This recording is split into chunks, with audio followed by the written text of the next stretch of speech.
Welcome back. All right, so 2 games tonight in the National Hockey League. They are now finished, so we'll go ahead and review what happened. And so, yeah, kind of fun seeing the reverse retros tonight for both teams in this game, but we'll start off with this one. The Toronto Maple Leafs at home against the Philadelphia Flyers, and it feels like Toronto kind of got things together tonight. Philadelphia, things kind of fall apart tonight. So with Sandstrom versus Samsonov, through no fault of Sandstrom's, he's not Carter Hart. And you see that tonight. Samsonov makes the first save. The Leafs press at 2 minutes. Ristolainen has a shot, deflects wide. The Leafs press again. Sandstrom saves there. Sedlak was winning some board battles early, passing the puck around nicely. There's a power play for the Leafs. Hall has a shot that's saved after it ends, but the Leafs are going back to the power play. The Flyers don't let them set up. That's killed off. The Leafs press with 9 minutes left, but the opening goal scored by Philadelphia. It's Fir Avenue on what was the 4th shot of the period for Philadelphia from Konechny and Sanheim at 13:09. It was a brief press, and then it was a one-timer into the back of the net. So, Toronto controlled early, and they're down. This had to be frustrating for Leaf fans, but fear not. So, the Flyers get a power play that was killed off. Then there's a third Leafs power play that follows. Marner's denied. Matthews is not. He scores the power play marker from Tavares and Marner at 16:40. The Leafs press with 2 minutes left, and eventually Tavares puts them ahead. He scores from Nylander and Riley at 18:43, and it was worthy of note at the end of the period. They put up a graphic showing the Leafs have had the lead after one period in 3 games this year and have lost all 3. They're 0-2-1, so not encouraging. But second period, Bellows has a shot that's held, and then there's some shoving. The physical side of it would ramp up in both games tonight. Kerfoot has a rush chance that's blocked. Sandstrom holds with Yarncroke on the doorstep. Flyers get a power play. The Leafs don't let them set up. That's killed off. Nylander's denied on a fast break. Aston Reese nearly scores on a rush. Ends up hitting the post. Just bad luck all around for Aston Reese to this point in the season. That would change a bit later. Shots are 5-4 for the Leafs at 8.5 minutes. There was a net feed to Tavares. That's blocked. Power play then for the Flyers. Konechny's denied. Good cycle. Allison fires one wide on a rush. That power play is killed off, just the one shot allowed. Then there was a post for Lawton as the game's opening up. Near misses for the Leafs. We hear some booing in the crowd at this point as well. With 4:01 left, the Flyers get their 4th power play. It was unsuccessful, had 0 shots. Engvall's denied on a turnover, but then with 1:33 left, the Flyers get their 5th power play. Hayes has a shot that's held. The power play rolls over into the 3rd. The Leafs did finish the kill. And then at 2:49, it is Aston Reese who puts them ahead 3-1 from Malgin and Kampf after Malgin's shot was blocked. It basically gets blocked, it deflects over, and Aston Reese buries it. Hey, Aston Reese's first goal is the Leaf, and, nice to see him finally on the board. Matthews steals one, fires high, and the Leafs had some momentum up by 2. This has been the danger zone, though, for them, right? So there's power play number 6 for the Flyers, and they score on it. It was Owen Tippett from Konechny and Lawton at 7:01. And that one was from a distance. That's one that Samsonov would probably want to have back. So a little bit of tension in this because now it's just a 1-goal lead. We've watched Toronto blow leads, right? Flyers press at the half. The shots are 5-4 in favor of the Philadelphia Flyers. But at 12:42, Tavares takes some tension out of the game. From Marner and Mete, he buried it on his 2nd attempt on the play. Bellows then had a rush chance that was saved with 5:14 left. The Leafs go back to the power play, and they score on this one. It's Tavares with a hat-trick goal from Matthews and Riley at 15:23. That is the 11th career hat-trick for John Tavares. Sandstrom had lost a blade on the play.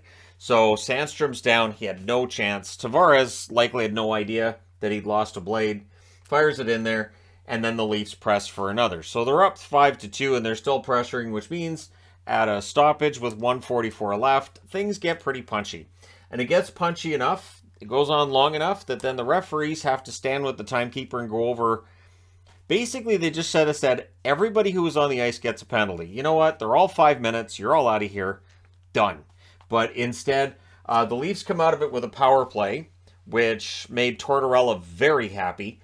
And so that ends it. And then after the buzzer, I'd expected stuff, but there wasn't stuff. And this one after the buzzer, there wasn't this one.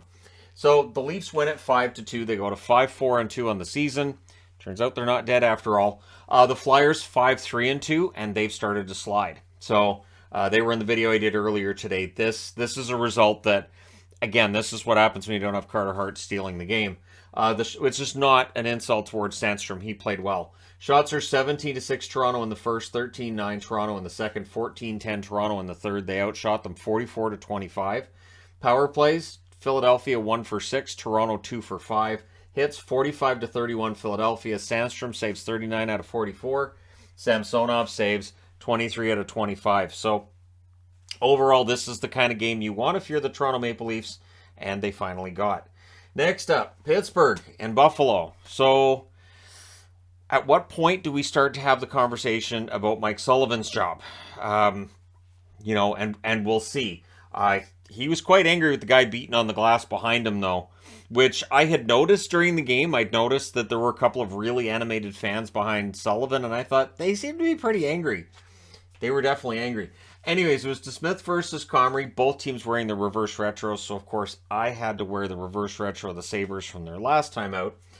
Sabres press at 2.5 minutes. The shots are 2-0 for Buffalo at 3.5 minutes. So they come out well, but O'Connor has a break. Comrie denies him on that. And then Zucker puts Pittsburgh ahead 1-0. He scores from Malkin. It's on a rush. It was a 2-on-1. It was only the second shot for Pittsburgh as well. And at 6:28, they're on the board first. They go up 1-0. The Penguins are throwing hits, and they had the momentum as well. They had 6 hits. Buffalo had yet to have any. And apparently the hitting stopped after that because the game in total had 20 hits. So, or somebody else was counting the hits for the game between what was being shown on TV and what ends up being put on the app. And we've talked about the hits are very often different. So Penguins throwing the hits, then the Sabres press at 8.5 minutes. Crosby had a rush chance. That was saved. Tuck fires one wide on a 2-on-1. Rust fires one wide from the slot. His next opportunity was blocked, but the Penguins are pressing. Dumoulin has a blast that's saved, and then Quinn had a tip on the rush. That was kicked aside, and then Skinner's denied from the slot. So after the first period, Pittsburgh's up 1-0. Buffalo getting some good moments here and there, but Pittsburgh did look like the better team after one. Mostly, although the shots would tell you Buffalo played quite well as well. Second period, I did think the Penguins had the edge, but doesn't last. Second period, toe save on a Zucker rush early. The Penguins had the early jump. The shots are 5-1 in their favor at 3.5 minutes. Tuck has a shot blocked as the Sabres press. And then Archibald, it's a rush chance. It's a 2-on-1. He buries it. He scores from Paling and McGinn at 5:50. That makes it 2-0. The Penguins then pressed for another. So the Penguins have the momentum, and they're still pressuring, looking for more goals here. Malkin has a shot that's blocked on a 3-on-2. The Sabres get a power play. Penguins don't let him set up, and eventually becomes a 4-on-4. There was a shorthanded 2-on-1 for the Sabres. That was broken up. Everything is killed off there. Zucker curses after a 2-on-1 shot was held. Zucker was really angry, and it's interesting because he had a goal early, but he was mad about the ones that just weren't going in. And in this opportunity, he just put it right on the crest of Comrie, right? So, Dahlin has a shot that's blocked by Zucker. So Zucker was working at both ends of the ice in this one. Cousins has a shot kicked aside as the Sabres press, and eventually they get on the board. It's Peterka with his third of the year from Power and Asplund at 18:51. And it was kind of an out-of-nowhere play. I was actually kind of surprised that that one went in. So then with 35.3 seconds left, the Penguins get a power play. That would roll over into the third period. Now, the fact it's a power play isn't why they score 8 seconds in, but it's a power play goal.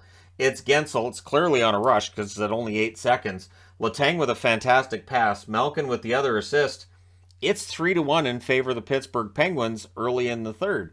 So they lost a multi-goal lead last night. So I was thinking, well, they're not going to do that again because that wouldn't be good, right?